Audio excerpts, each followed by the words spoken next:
এই তো আলহামদুলিল্লাহ। আসসালামু আলাইকুম ওয়া রাহমাতুল্লাহি ওয়া বারাকাতুহু। ওয়ালাইকুম কি আসসালাম। অবস্থা তোমাদের সবার? জি ভাইয়া, আমরা আলহামদুলিল্লাহ ভালো আছি। ভাইয়া, আপনি যদি মানে আপনার ওভারঅল ভিউটা শেয়ার করতেন, আমরা কিভাবে আসলে আমাদের এই যে ইউনিভার্সিটির যে জ্ঞানটা, অন্যান্য যে জ্ঞানগুলা, আহ, আমরা এই জ্ঞানটাকে আসলে মুসলিম উম্মার মেহনতে এবং সদকায়ে জারিয়া হিসাবে কিভাবে কাজে লাগাতে পারি, বা পাশাপাশি আপনার গ্রিন টেকে আপনার যে এক্সপিরিয়েন্স বা ওভারঅল আপনার যে এক্সপিরিয়েন্স গুলো আপনি আমাদের সাথে যদি শেয়ার করতেন। আচ্ছা, আমাকে তো শোনা যাচ্ছে না ক্লিয়ার? জি ভাইয়া, শোনা যাচ্ছে। আচ্ছা, স্ক্রিন কি শেয়ার হয়েছে? সরি, একটু চলে গেল, মাইক্রোফোন। দেখছিলাম এখন আবার শুরু হচ্ছে। জি ভাইয়া, এখন দেখা যাচ্ছে।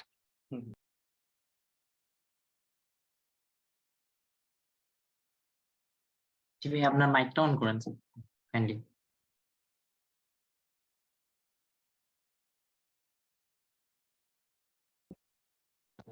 এখন ঠিক আছে? আমি আসলে জুমে খুবই অভ্যস্ত না। জি মিটে ভাইয়া, করতে এখন ঠিক আছে ভাইয়া, ঠিক আছে। ওকে, আলহামদুলিল্লাহ ওয়াসসালাতু ওয়াসসালামু আলা রাসূলিল্লাহ। নাবিল ভাই তো আলহামদুলিল্লাহ টপ লেভেলে সবকিছুই বলে ফেলছেন। আমি চেষ্টা করব কিছু ছোটখাটো রিয়েল লাইফ ছোটখাটো না, বেসিক্যালি অনেক ইম্প্যাক্টফুল এক্সাম্পল গুলো শেয়ার করে আসলে আমরা কিভাবে এম্পাওয়ার্ড করতে পারি আমাদের উম্মাকে, সেগুলো এক্সাম্পল ওয়াইজ দেখানোর চেষ্টা করবো আর কি।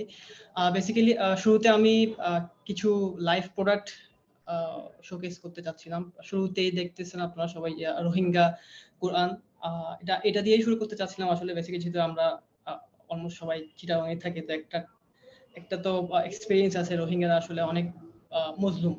সো ইভেন ওনাদের কোনো ডিজিটাল রোহিঙ্গা ভার্সনে কোনো কোরআন অ্যাপ ছিল না, কোনো ডিজিটাল প্রোডাক্ট ছিল না বেসিক্যালি। সো রোহিঙ্গা, আমি এত বেশি ইন্ট্রোতে যাচ্ছি না, সময় যেহেতু সংক্ষিপ্ত, আমি চেষ্টা করবো একটু স্ট্রেট ফরওয়ার্ড বলতে আর কি। রোহিঙ্গা কোরআন এই প্রজেক্টটা আপনারা সবাই গুগল করলে পেয়ে যাবেন। এটা কারেন্টলি কাজ করতেছে। এটা অনেক বড় একটা এম্পাওয়ারমেন্ট সৃষ্টি করে দিছে অলরেডি রোহিঙ্গা কমিউনিটিতে। সো এটা অলমোস্ট 25 পারা কমপ্লিট হয়ে গেছে, 30 জন স্পন্সর করছে, আরো 5টা পারা ইন প্রোগ্রেসে আছে। সো এটা কাজটা চলমান আছে এবং এটা ইম্প্যাক্ট তৈরি করতেছে আস্তে আস্তে। যেখানে একটা সময়ে শুধুমাত্র ইংলিশ, বাংলা অথবা কিছু পপুলার ল্যাঙ্গুয়েজ শুধুমাত্র আমরা পেতাম ওয়েবে অথবা অ্যাপের মধ্যে, এটা এখন রোহিঙ্গারাও ওনাদের ল্যাঙ্গুয়েজে পেয়ে যাচ্ছে। সেকেন্ডলি কোরআন.com, এটা তো সবাই হয়তো জানেন। এটা মোটামুটি না, অলমোস্ট এটা সবার অনেক অনেক পুরনো একটা ওয়েবসাইট বলা যায় কোরআনের জন্য আর কি। ওনারা হচ্ছে 1995 থেকে শুরু করেছে কাজ। এখন অলমোস্ট অনেকগুলা সাব প্রোডাক্ট ওনাদের আন্ডারে আছে। থার্ডলি গ্রিন টেক, এটা তো আপনারা অলরেডি সবাই দেখছেন। প্রায় কি বলবো 7+ ইয়ার্স ধরেই কাজ করে যাচ্ছে, এবং 217 কান্ট্রিজ এবং 64 ল্যাঙ্গুয়েজেস সার্ভিস দিয়ে যাচ্ছে, এবং 10+ মোবাইল এবং ওয়েব অ্যাপস অলরেডি আছে আর কি। সো এবং এটা আমি তো ইউজারদের সাথে কথা হয় গ্রিন টেকের কাজ করার সময়টাতে, যেহেতু কাজ করি। সো দেখা যাচ্ছে যে অনেক ইউজার খুব ইম্পর্টেন্ট কিছু ফিচার রিকোয়েস্ট করে, যেগুলো আসলে খুব দরকার। তো আমরা এটা দ্বারা বুঝতে পারি যে আমরা আসলে অনেক অনেক স্কোপ আছে যেগুলো এখনো খালি আছে, যেগুলো যদি আমরা ফিচার থেকে শুরু করে আমরা মানে ফিচারকে নিয়ে আমরা যদি একটা অ্যাপ বানিয়ে ফেলতে পারি, সেটা অনেক বেশি ইম্প্যাক্টফুল হবে। আমি যদি একটা উদাহরণ দেই, অনেক ফিচার রিকোয়েস্ট আসে এআই বেসড, যেমন আপনার হচ্ছে এরর ডিটেক্ট, এই টাইপের কিছু। তো এটা নিয়ে একটা অ্যাপ তৈরি করে ফেলা যায়। শুধুমাত্র ওনারা আমাদেরকে ফিচার রিকোয়েস্ট করতেছে, কিন্তু এটা নিয়ে অনেক লুপ হোলস এখনো আছে আর কি, চাইলে অনেকে কাজ করতে পারবে। ফোর্থলি লঞ্চ গুড, এটা হয়তো অনেকে জানেন। এটা ফান্ড রেজিং একটা প্ল্যাটফর্ম।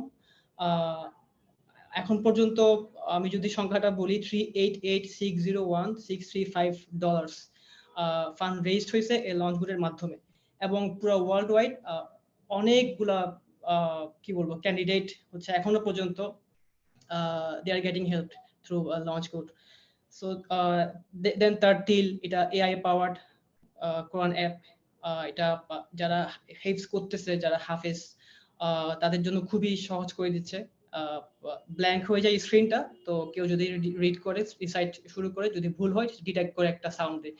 সো এই যে এগুলা যদি আমরা আরো ব্রেকডাউন করে আরো সুন্দর সুন্দর ফিচার নিয়ে কাজ করতে পারি, আমাদের এখনো সুযোগ আছে আর কি।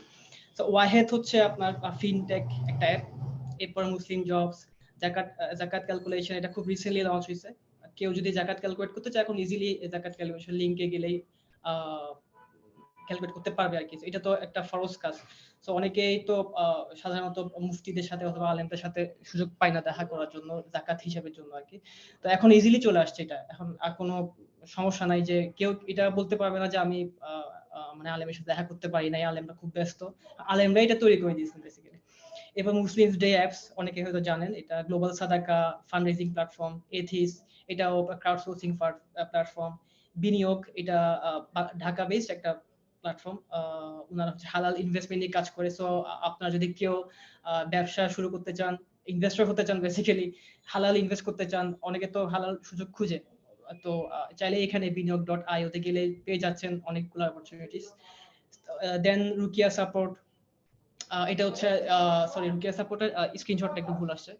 রুকিয়া সাপোর্ট হচ্ছে এটা আপনার দোয়া, যে রুকিয়া যে দোয়াগুলো আছে কি, এটা দিয়ে অনেকেই কি হচ্ছে মানে লাভবান হচ্ছে। ইভেন দেখা যাচ্ছে কেউ কোন একটা বাচ্চার সারা রাত ঘুম হচ্ছে না, মানে এই ধরনের অনেক ইউজ কেস আছে যে বাচ্চার ঘুম হচ্ছে না সারা রাত। তো এখানে রুকিয়া সাপোর্ট বিডি.com এ গেলেই হচ্ছে অডিও আছে রুকিয়ার, যেটা বাচ্চার সুস্থতা অথবা বদনজরের রুকিয়া বলা হয় কি, যেটা এটা ছেড়ে দিলে দেখা যাচ্ছে বাচ্চা 10-15 মিনিট শুনতে শুনতে ঘুমিয়ে যাচ্ছে, নর্মাল হয়ে যাচ্ছে। তো এটা আলহামদুলিল্লাহ এটা অনেক বড় একটা ইম্প্যাক্টফুল কাজ আর কি, এখনো চলমান আছে। হাদিস বিডি তো সবাই জানেন, পুরো একটা হাদিসের সিঙ্গেল সোর্স অফ ট্রুথ হয়ে গেছে পুরো বাংলাদেশের জন্য। সবাই এখান থেকে হাদিসের রেফারেন্স নিয়ে সাধারণত কাজ করে। হাদিস জিপিটি, এটা খুব রিসেন্টলি কোন একজন মুসলিম ভাই কাজ করতেছেন, এখনো ওরকম ম্যাচিউর প্ল্যাটফর্ম না এটা, বাট এটা শুরু হয়েছে অলরেডি আলহামদুলিল্লাহ। এখানে বিভিন্ন হাদিসের রেফারেন্স খুঁজলে ওনারাই হচ্ছে এখান থেকে রেফারেন্সটা দিয়ে দেয় আর কি। এরপরে খুব রিসেন্টলি একজন ভাই নন মাহরাম ফেস ডিটেক্টর একটা সফটওয়্যার বানিয়েছেন। উনি এটা এখনো লঞ্চ করেন, সম্ভবত লঞ্চ করে নাই অথবা কোনো ডেপ্লয়মেন্ট এখনো আসে নাই। সো উনি এখনো পড়ালেখা করতেছে আমি যতদূর জানি, খুব সম্ভবত রাজশাহী অথবা খুলনার দিকে কোনো একটা ইউনিভার্সিটিতে। সো উনি কিন্তু ওনার স্কিলটা কাজে লাগায় অনেক ভালো একটা প্রবলেম সলভিং এর জন্য কি আসছে, এগিয়ে আসছে। সো এগুলো আমি চেষ্টা করছি ছোটখাটো কিছু বড় কিছু কাজকে ছোটখাটো ভাবে দেখার জন্য। আপনারা সবাই এক্সপ্লোর করলে খুব ভালোভাবে জানতে পারবেন আসলে কিভাবে এম্পাওয়ার্ড হচ্ছে সিইসি বেসড অথবা টেকনোলজি এনথুসিয়াস্টরা কেমনে কাজ করতেছে নাকি কাজ করে যাচ্ছেন এখন পর্যন্ত। তো আমি ছোটখাটো একটা ইন্ট্রো যদি দেই, আমি তো সাদাকা আমি ডিজি গ্রিন টেক ছোটখাটো একটা ডিজাইন এজেন্সি আছে লোগো বাজার। তো আমি প্রথম 2 ইয়ার্স ইউআই ডিজাইন হিসেবে কাজ করছি। আমি এটা আসলে বলতে চাচ্ছিলাম যেহেতু আমি আপনাদের ইউনিভার্সিটি ডিপার্টমেন্টেরই, তো এটা কিছু রিলেট করতে পারবেন আপনারা। তো আমি 18তে বের হওয়ার পরে চিটাগং একটা সফটওয়্যার ফার্মে ইউআই ডিজাইনার হিসেবে যোগ দেই। এরপর এর আগে হচ্ছে আমার কিছু কোডিং ব্যাকগ্রাউন্ড ছিল, আমি আসছি। তো ইউআই ডিজাইনের অলমোস্ট 2 ইয়ার্স এর পর এখানে চিটাগং একটা কোম্পানিতে ফ্রন্ট এন্ড ডেভেলপার হিসেবে যোগ দিই। এখানে দেখা গেছে আমাকে ইউআই ডিজাইনার কাজ করতে হয়েছে, ডিজাইনটাকে আবার কোডেও কনভার্ট করতে হয়েছে। তো তখনকার সময় 2019 এর দিকে হচ্ছে আমাদের বাংলাদেশের ইউআই অথবা ইউএক্স ডিজাইন কমিউনিটি ওরকম বেশি অ্যাক্টিভ ছিল না। সবাই হয়তো মনে করতো ইউআই ইউএক্স একই, অথবা অনেকে বুঝতো না আসলে জিনিসটা কি, মনে করতো জাস্ট একটা গ্রাফিক ডিজাইন যেটা পিএইচডি টু এইচটিএমএল হয়ে এটাই হচ্ছে ইউআই ডিজাইন, এটা স্কোপ মনে করতো আর কি। সো আমাকে তখন কোম্পানিগুলোর সিইও ম্যানেজার লেভেলের ভাইদেরকে কনভিন্স করতে একটু কষ্ট হচ্ছিল যে আসলে এটা ডিফারেন্ট, ফ্রন্ট এন্ড ডেভেলপার আর ইউআই ডিজাইনার সেম না। তাও চাকরির খাতিরে, এক্সপেরিয়েন্সের খাতিরে, পোর্টফোলিও ডেভেলপমেন্টের খাতিরে আমি দেখা গেছে ইউআই ডিজাইনার হিসেবে কাজ করছি, সাথে সাথে সাইমultaneously ফ্রন্ট এন্ড ডেভেলপার হিসেবে কাজ করছি। তখন হচ্ছে র.জেএস নিয়ে কাজ করতাম। সো এরপরে হচ্ছে আমি UI design plus front end developer এই ফেজটার পরে আমি ঢাকার বেসড একটা কোম্পানিতে ইউএক্স ডিজাইন হিসেবে যোগ দিই, যেখানে আমি সরাসরি কাজ করছি হচ্ছে একজন আলেমের সাথে। উনি একজন আলেম স্কলার এবং ওনার 10 ইয়ার্স অফ এক্সপেরিয়েন্স আছে সফটওয়্যার ডেভেলপমেন্টে। উনি কমি মাদ্রাসা থেকে পড়ালেখা করছেন। ইজহারুল ইসলাম ভাই হয়তো অনেকে চিনতেও পারেন। উনি কারেন্টলি জব করতেছেন হচ্ছে simplified.app একটা কোম্পানি, যেটা হচ্ছে আপনার ফোর্বস ব্যাকড এবং আরো ভালো ভালো কিছু এঞ্জেল ইনভেস্টর যেসব কোম্পানিগুলো আছে ওই কোম্পানিগুলোর আন্ডারে আছে কোম্পানিটা simplified.app। এটা এআই বেসড একটা টুল। আপনারা সার্চ করলে পেয়ে যাবেন। খুবই ক্যানভাকে কম্পিট করার মতো একটা টুল আর কি। সো আমি ওনার কাছ থেকে ওনার আন্ডারে কাজ করার সময় অথবা ওনার সাথে কোলাবোরেশনে কাজ করার সময় অনেক কিছু শিখছি। তো ইউএক্স ডিজাইনিং ওখানে ক্যারিয়ার করার সময় দেখা গেছিল আমাকে সরাসরি ইউজারের সাথে কথা বলার যে ইম্পর্টেন্সটা আমি ফিল করতেছিলাম সেটা এখানে কাজে লাগাতে পারছিলাম আর কি বেসিক্যালি। একদম সরাসরি ইউজারদের থেকে ফিডব্যাক কালেক্ট করে ইউজাররা কি চাচ্ছে, ওদের কালার প্রেফারেন্স, ডেমোগ্রাফিক আসলে কিভাবে আমি ডিজাইনে অ্যাপ্লাই করব, সবকিছু আমি এই কোম্পানির নাম ছিল টেকনিয়াস। তো টেকনিয়াস থেকে আমি এগুলো শিখতে পারছিলাম। সো আমার অলমোস্ট ওখানে almost 2 years of experience UX designing এ যাই। তো আমি ইউআই ইউএক্স ফ্রন্ট ডেভেলপার সবগুলোতে আমার প্রায় 4.5 বছরের মতো একটা এক্সপিরিয়েন্স হয়ে যায় আর কি, যেখানে প্রাইমারি রোল ছিল আমার ইউএক্স অথবা ইউআই ডিজাইন। এরপর আমি এই গ্রিন টেকে আলহামদুলিল্লাহ প্রোডাক্ট ম্যানেজার হিসেবে আসি, যেখানে হচ্ছে খুব রবাস্ট একটা টিমের সাথে কাজ করতে পারতেছি, অনেক কিছু শিখতে পারতেছি, ডেইলি শিখতেছি এবং ডেইলি বিভিন্ন কমপ্লেক্স ট্রেড অফ নিয়ে কাজ করা হচ্ছে আলহামদুলিল্লাহ। এবং সবাই তো মোটামুটি না সবাই আলহামদুলিল্লাহ খুবই কোলাবোরেটিভ, শিখতে সাহায্য করছে।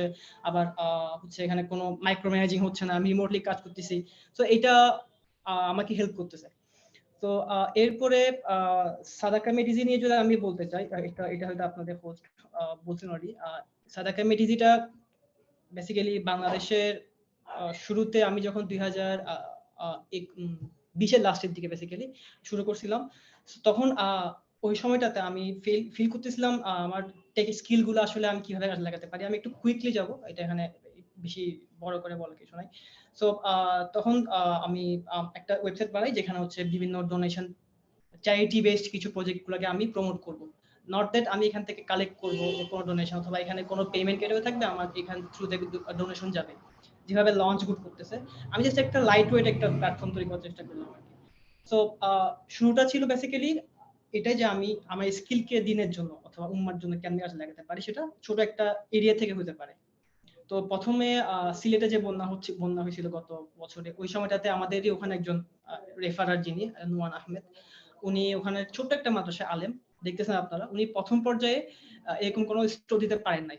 আপনার হচ্ছে যে ডোনেশন গুলো আসছিল, এই যে চালের বস্তা, খাবার দাবারের সবকিছু বস্তা, প্রথম দিকে ওনার কোনো স্টোর ছিল না। উনি জাস্ট কাইন্ড অফ একটা ফ্লোটিং একটা স্টোর তৈরি করছিল, নৌকা, সম্ভবত নৌকা ছিল, নৌকার মধ্যে ডোনররা জিনিসপত্র এনে রাখতো, উনি ওখান থেকে ডিস্ট্রিবিউট করতেন। ওনার জায়গা হচ্ছে সিলেটের গোয়াইনঘাট এরিয়াতে আর কি। সো প্রথম বন্যা একটু কমে যাওয়া শুরু করতেছিল, এরপরে আমরা ওনাকে প্রমোট করা শুরু করলাম, এর মধ্যেই ভালোভাবে প্রমোট করতেছিলাম ওনাকে। সেকেন্ডলি আমাদের থ্রুতে, মানে আমাদের প্ল্যাটফর্মের থ্রুতে ওনার প্রমোশনটা অনেক বেশি রিচ হয়েছিল, যার কারণে ওনার কাছে অনেকগুলো ডোনেশন আসা শুরু করছে, মানে ডোনেশনের ইয়েটা বেড়ে গেছিল। তো এর পরবর্তী বন্যার ফেসে উনি নিজে একটা স্টোর দিয়ে ফেলছেন এবং পুরো সিলেটের গোয়াইনঘাটে যারা কাজ করতেছিলেন, অনেকগুলো অর্গানাইজেশন কাজ করতেছিলেন। ইভেন আপনার সেকুলার যেসব অথবা নন মুসলিম যেসব অর্গানাইজেশন, ওনার এই নুমান আহমেদ ভাইয়ের সাথেই কোলাবোরেশন করে কাজ করতে বাধ্য হয়েছিলেন শেষ পর্যন্ত গোয়াইনঘাটে আর কি। গোয়াইনঘাটটা হচ্ছে সবচেয়ে বেশি এফেক্টেড এরিয়ার মধ্যে ছিল এটা বন্যাতে। সো আপনারা দেখবেন সাদাকা মেডিজি কিছু প্রোফাইল আছে, কিছু অর্গানাইজেশন আছে লিস্টেড। সেকেন্ডলি আমরা কিছু মাদ্রাসাতে সরাসরি ব্রিজ কানেক্টে কাজ করছি, যেখানে যেসব মাদ্রাসা খুব বেশি প্রয়োজন দেখা যাচ্ছিল, কোন একজন রেফারার ভাই, যেমন এই যে মাহবুব রহমান ভাই একটা পোস্ট দিছিলেন, ওটাকে আমরা প্রমোট করা শুরু করছি। এর কিছুক্ষণ পরে অলমোস্ট 52K টাকা চলে আসছিল আমাদের প্ল্যাটফর্মের থ্রুতে। প্ল্যাটফর্ম হয়ে যাচ্ছে না, তবে প্ল্যাটফর্মটাকে ইউজ করেই ডোনাররা প্রজেক্টটা পাইছিল আর কি বেসিক্যালি। সো এই যে এভাবে আস্তে আস্তে আলহামদুলিল্লাহ আমরা কাইন্ড অফ একটা ম্যাচুরিটি ফেজে চলে আসি, দেখতেছি যে প্রোডাক্ট মার্কেট ফিটের মধ্যে চলে আসছে, মানুষরা খুঁজতেছে আসলে যে আমি ওই প্রজেক্টে ডোনেট করতে চাচ্ছি, কেমনে যোগাযোগ করব, এক্সেট্রা এক্সেট্রা।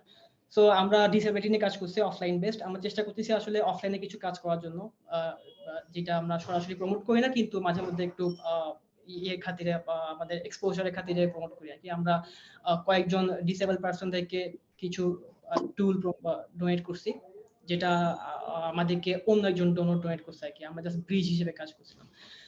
সো আমাদের কিছু অর্গানাইজেশন আছে যেগুলা ওনারা অলরেডি ওনাদের ওয়েবসাইট হিসেবে আমাদের প্রোফাইলটাকে ইউজ করতেছে। সো এবার আসে আমি আমার ইয়েটাতে, যেটাতে আপনারা খুব রিলেট করতে পারবেন ইনশাআল্লাহ। তো শুরুতে হচ্ছে আমাদের সময়টাতে তো জামিল ভাই আপনাদের টিচার, উনি আমাদের সময়টাতে টপ প্রোগ্রামার ছিলেন তো উনি কেমনে এত ভালো কেমনে প্রোগ্রামার হতে পারে। তো এটা আমাদের ব্যাচে অথবা আমাদের পরবর্তী ব্যাচগুলো আগের ব্যাচগুলোতে সবাই দেখতো আরকি। তো জামিল ভাই তো হতে পারবো না। এটলিস্ট সি প্রোগ্রামিং এর যে একটা কাজ করতো তখন এটা তখনও করতাম অলমোস্ট 3rd ইয়ার পর্যন্ত সি প্রোগ্রামিং এ ইভেন আইসিপিসি আমাদের আইইউসিপিসি যেটা ছিল আমাদের সময়টাতে আমরা সেমিফাইনালিস্ট ছিলাম। ওই গাজানফারকে চিনেন কিনা জানি না, আমাদের ব্যাচমেট ফরহাদ গাজানফার। সো তখন একটা কি বলবো একটা মোহ ছিল কোডিং এ। পরবর্তীতে পাইথনেও কাজ করছে কিছু। মাহমুদুর রহমান স্যার আমাদের কোঅর্ডিনেটর ছিলেন। আমাদের 4th ইয়ার প্রজেক্টটা পাইথনে করে, ওটা আমি নিজেই করছিলাম। Kind of ecommerce. তখন তো ই-কমার্স অথবা অনেক বেশি ছিল, অনেক কম পপুলার ছিল, এখন তো অনেক বেশি বেড়ে গেছে, এগুলার স্যাচুরেটেড হয়ে গেছে, সবাই ই-কমার্স করতে চায়। তো তখনের সময় ই-কমার্সটা একটু টাফ ছিল। পেমেন্ট সিস্টেমটাকে এস্টাবলিশ করা, অর্থাৎ প্রজেক্টে কেমনে আমরা কাজটা করবো লোকালে। সো এরপর হচ্ছে আমি 2018 তে বের হয়ে যাওয়ার পরে এআই অথবা ফটোশপে কাজ করা শুরু করি।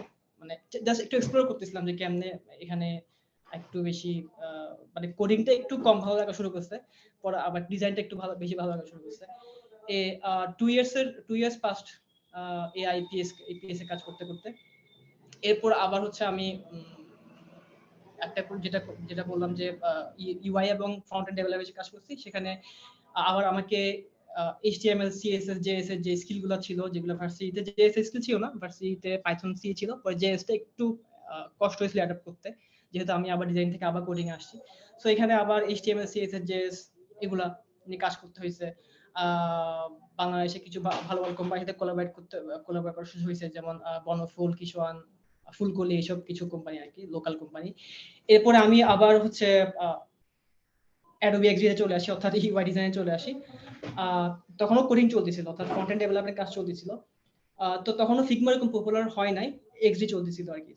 তো অ্যাডোবি এক্সডি তে ইউআই ডিজাইন করতে মজা পাচ্ছিলাম, প্রোটোটাইপ করতেছিলাম, দেখতেছি যে ডিজাইনের মাধ্যমে প্রবলেম সলভ করা যায়। তো হঠাৎ করে ফিগমা আসছে, ফিগমাতে শিফট হয়ে আরো কাজটা ডাইনামিক করতে পারছি। তো এর মধ্যে আমার হচ্ছে রিঅ্যাক্ট শেখার ইচ্ছা খুব জাগে। তো রিঅ্যাক্টও শিখলাম। রিঅ্যাক্ট শিখে তারপরে নিজে একটা কি করা যায় ওইটার জন্য হচ্ছে মানে ওই যে sadakamitizor.com কাজটা শুরু করার আগের ফেজটা বলতেছি আর কি। তো রিঅ্যাক্ট জেএস শেখার সময় চিন্তা করছিলাম যে কিছু একটা বানাই, মানে শিখে বানাই। তো আমার বেসিক্যালি sadakamitizor.com-টাই শিখে বানানোর একটা ফসল আর কি। তো এবং তখন তো ইউএক্স ডিজাইন হিসেবে আমরা যে ইউজার ফিডব্যাক নিয়ে কাজ করতাম, কম্পিটিটিভ অ্যানালিসিস নিয়ে কাজ করতাম, মার্কেট অ্যানালিসিস নিয়ে কাজ করতাম, তখন বুঝতে পারছিলাম যে কোন প্রবলেমটা এক্সিস্ট করে আমাদের বাংলাদেশে অথবা আমাদের অঞ্চলে। সো ওই সবগুলা মাইন্ডসেটকে মার্জ করে দেখলাম যে আসলে এরকম একটা প্রোডাক্ট দরকার। সো এভাবে আসলে স্টেপ বাই স্টেপ আগানো হয়, এবং পরবর্তীতে রিঅ্যাক্টটাকে আরো ভালোভাবে কাজে লাগানোর চেষ্টা করি সাইটের মধ্যে, স্টিল শিখতেছি। সো এটাই মোটামুটি বলা যায় আমার মানে ইউনিভার্সিটি থেকে বের হওয়ার পরে যে দৌড়াদৌড়ি ক্যারিয়ার এগুলা করতে করতে এটাই আর কি। সো তো এখন যেটা আমি বলতেছিলাম যে নাবিল ভাই অলরেডি কিছু রেফারেন্স দিয়ে বলছেন যে আমাদেরকে প্রতিযোগিতা করতে হবে ভালো কাজের, এবং অন্য ভাইকে উপকার করতে হবে। এগুলা আমরা অনেক সময় দেখা যায় অনেক বেশি গভীরে চলে যায়। মানে আমরা চিন্তা করি যে আমরা যে টেক স্কিলগুলো গেইন করতেছি, এগুলা শিখে কি করব? মানে দিন তো জাস্ট বলা হয়েছে কি গুনাহ থেকে বেঁচে থাকি, একটু ভালো কাজ করে নামাজ পড়ি, রোজা রাখি, বাবা মার সাথে ভালো ব্যবহার করি, আর তো কোনো কিছু নাই। সো এই ধরনের ডিলেমাতে আমরা সবাই অনেকেই পড়ি। কিন্তু পরবর্তীতে আলহামদুলিল্লাহ কম্পিউটার সায়েন্স আসার পরবর্তী সময়গুলোতে আল্লাহ আমাদের জন্য অনেক স্কোপ তৈরি করে দিয়েছে উম্মার খেদমতের জন্য। অনেক স্কোপ, এত বেশি স্কোপ আমার মনে হয় না যে অন্যান্য ফিল্ডে আছে আর কি, যে এত বেশি স্কোপ। একদম যদি মাইক্রো লেভেলে বলি, ছোটখাটো কন্ট্রিবিউশন যেগুলো ডিজাইনে হতে পারে, আপনার ছোটখাটো কোডিং এ হতে পারে, সবকিছু আমরা যদি মার্জ করে দেখা যাবে যে অনেক বড় একটা কিছু আমরা ইনশাআল্লাহ করতে পারবো। সো আমি ইউএক্স ডিজাইন যখন শিখতেছিলাম তখন আমি ইস্তিখারা করছিলাম। ইস্তিখারা করে আমি কোথাও সম্ভবত একটু নয়েজ হচ্ছে। আচ্ছা, সো আমি ইস্তিখারা করছিলাম এক ভাইয়ের পরামর্শে যে আপনি ইস্তিখারা করে কাজ শুরু করে দেন, মানে সাদাকামিজি বানানোর আগে আর কি। সো আমি ইস্তিখারা করে নিজে চিন্তা করলাম যে আমি যদি মরে যাই, কবরে যে আমার যে সওয়াব যাবে এটা কেমনে যাবে, আমি তো কিছুই করে যাইনি দুনিয়ার জন্য, উম্মার জন্য কিছু করে যায় না, মানে দুনিয়াতে আমার যে একটা চলমান থাকবে সব, যেটা কবরে গিয়ে পাবো, চিন্তা করে দেখা যায় যে কবরে সব ছাড়া কিছু থাকবে না, আমাদের নেক কাজগুলো ছাড়া আর কোনো কিছু থাকবে না। তো এটা আমার খুব বেশি আমাকে নাড়া দিত যে আসলে কিছু রেখে যাচ্ছি না কিনা। তখন তো মনে করেন বাচ্চা কাচ্চা হয় নাই যে একটা সাদাকা জারিয়া একটা ইয়া থাকবে, মিডিয়া থাকবে, কিন্তু ওই সময়টাতে এটাই বেশি টেনশনে ছিলাম যে কি করা যায়। তো আলহামদুলিল্লাহ আমি 1 উইকের মধ্যেই ডোমেইন হোস্টিং কিনে একদম ধুমধাম, একদম আমার কি বলবো, মেসি একটা কোড বয়াল পেট তৈরি করে ডিরেক্ট আমি সি প্যানেলে মানে হোস্টিং এ আপ করে দিই। সো যা হওয়ার হবে, ইস্তিখারা করছি, যা হওয়ার হবে। এবার চেষ্টা করি, এবার নেটওয়ার্কিং করি। ভাই তো নেটওয়ার্কিং গুরুত্ব বলছে, নাবিল ভাই তো সবকিছু ইম্পর্টেন্ট গুলো বলেছে, আমি জাস্ট একটু প্র্যাকটিক্যাল এক্সাম্পল দিয়ে চেষ্টা করছি। আমি নেটওয়ার্কিং করছি, কিছু অর্গানাইজেশনের সাথে সরাসরি গিয়ে কথা বলছি যে ভাই আমরা একটা ওয়েবসাইট বানাচ্ছি যেখানে আপনারা আসতে পারেন, চাইলে প্রমোট করতে পারেন।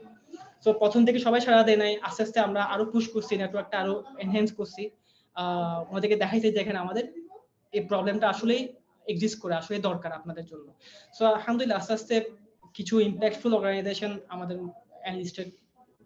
লিস্টের মধ্যে চলে আসে।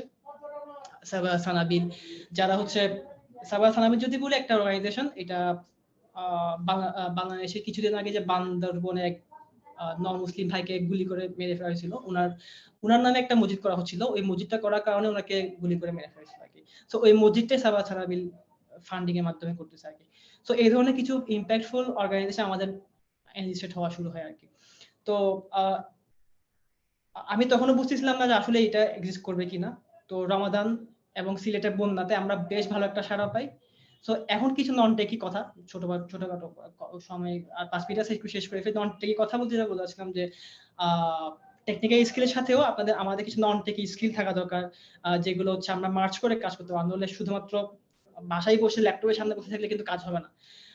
যেটা নেটওয়ার্কিং প্রথমে আসে, এবং হচ্ছে প্রবলেম সলভিং মানে শুধু কোডিং দিয়ে প্রবলেম সলভিং হয় না, ডিজাইন দিয়ে প্রবলেম সলভিং হয়, আপনার অ্যানালাইসিস দিয়ে, রিসার্চ দিয়ে প্রবলেম সলভিং হয়, এবং বিভিন্ন সোশ্যাল যেসব প্রবলেম এক্সিস্ট করে সেগুলা নিয়ে চিন্তা করলে প্রবলেম সলভিং হতে পারে। সো আমরা আস্তে আস্তে চিন্তা করতেছিলাম যে কিভাবে আমরা একটু অফলাইনে চলে আসতে পারি। তো এরপরে আমাদের দেখলাম যে ডিসেবল পার্সনদের জন্য তেমন কোনো ওয়েব প্ল্যাটফর্ম বাংলাদেশে নাই যেগুলা সাধারণত ডোনারদের সাথে ব্রিজ করবে ডিসেবল পার্সনদেরকে পৌঁছানোর জন্য।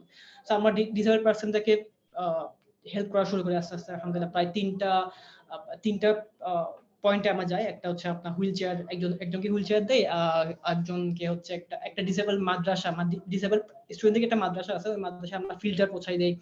তারপরে ওই যে পা ভেঙে যে লাঠি থাকে না, ওই যে এখন মনে পড়ছে নামটা, তো এই ধরনের কিছু লাঠিও আমরা কিছু পার্সন থেকে দেওয়ার চেষ্টা করি আলহামদুলিল্লাহ। সো এখন দেখা যাচ্ছে যে আমরা আমাদেরকে কিছু নন টেক পার্সনের সাথেও যোগাযোগ করার জন্য মানে গুরুত্ব প্রকাশ পাচ্ছিল আর কি। তো আমরা সাথে সাথে আমাদের কিছু বিজনেস ডেভেলপমেন্ট ম্যানেজারের সাথে যোগাযোগ করি, যারা হচ্ছে বিবিএ নিয়ে পড়ালেখা করে আর কি। তো বিবিএ কিছু পার্সনকে আমরা অনবোর্ড করি যারা আমাদেরকে হেল্প করবে মডেলিং দাঁড় করাতে, ফিজিবিলিটি স্টাডি করতে। সো আমরা একটা ভলান্টিয়ার একটা গ্রুপ করে ফেলি যেখানে সব ধরনের পার্সোনাল আছে, আইইউসিএন অনেক ভাইরা আছেন ওখানে, সবাই চেষ্টা করছেন যে ছোটখাটো ভাবে হেল্প করার জন্য। এখন ওরকম ডাইনামিক হতে পারে নাই, তবে চেষ্টা করতেছে আলহামদুলিল্লাহ। So tech plus non tech skill এগুলো তো না, আমাদেরকে ইউটিউবে ঘন্টার পর ঘন্টা ভিডিও দেখতে হবে না। অনেক স্কিল আছে যেগুলো আমাদের জন্মগত। অনেকে খুব ভালো মিশতে পারে, খুব ভালো স্পিচ দিতে পারে, খুব